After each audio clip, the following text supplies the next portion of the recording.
Before I say anything, I want to thank everybody for coming out and giving me and Annie this opportunity to have such a, I mean, I've never had, anything like this before, which is really cool.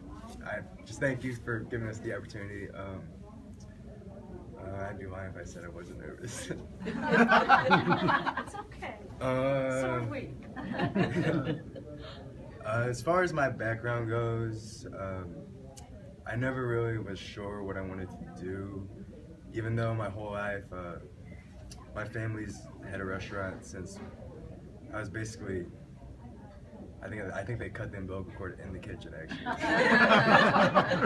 But no, honestly, I have been in the restaurant in the back of the kitchen with my dad, my mom, my sister, my brother, my whole life.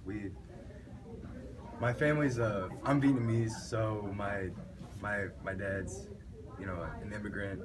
So he came. Long story short, he came over here, made a living out of nothing. So as long as I can remember, he's had a restaurant, and I've just always been there, tagging along with dad.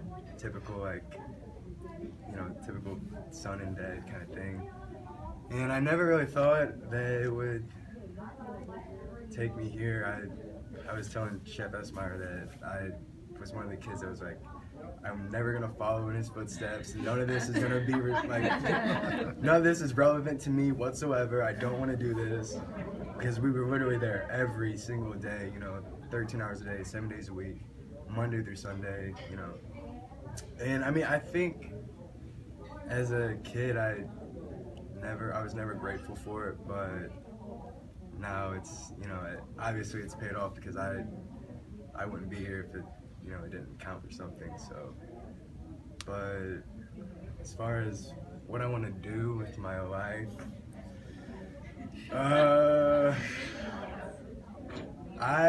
first thing I want to do once I graduate is to pay off my student loans, obviously, pay off any debt I have, and if I'm fortunate enough, maybe get I wouldn't feel comfortable managing somebody or multiple people if I wasn't like 110% confident that I had the experience. So I wouldn't say I would want to manage right out of college, but maybe 10 or 15 years from now, once I'm once I feel that I'm self-qualified, maybe I would do it. But as far as after college, I just want to travel, try a lot of food, see a lot of people without spending a lot of money. But I mean, that's everybody's dream, right? So yeah, I think that's it. I don't know what else. I tried to put it in a nutshell, so forgive me if it was extended. No, that's good. That's good. Yeah. Where do you work now? Right now I bartend at Texas Roadhouse. I've been in,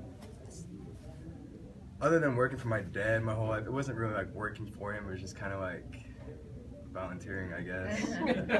you know how that goes.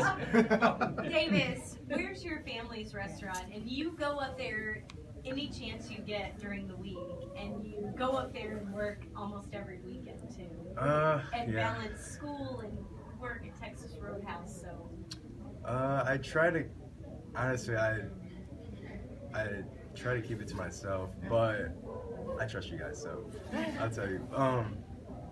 My parents' place is in Ferguson, and before that, we've had several locations in the St. Louis County, but it's nothing out of the ordinary. It's just a small little takeout place that, my dad's the type of guy that he doesn't care if he walks out with $15,000 or $150, as long as he's walking out with more than he walked in. So maybe that's why I'm so stubborn. I don't know. What kind of food is it? It's Chinese takeout. I mean, every now and then it's called New Chinese Gourmet.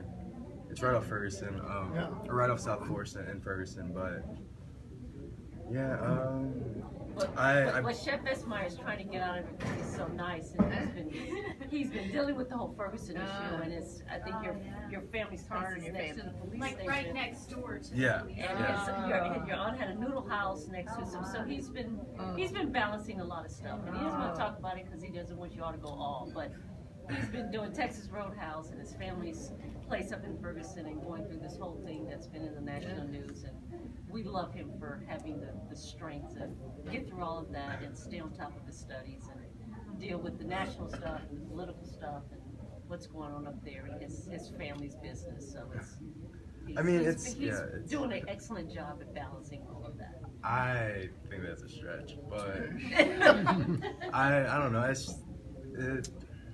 Honestly, it just comes down to, like, if I can do it, then I'll do it. You know, I come back when I can. Like I said, I bartend at Texas Roadhouse now. I've worked in multiple restaurants, and honestly, everything I've learned, thank you, Chef Dr. Noto, has been, you know, relevant, very relevant. Especially the past few weeks, we've been talking about bartending stuff, and I've been, you know, I almost don't want to bartend anymore.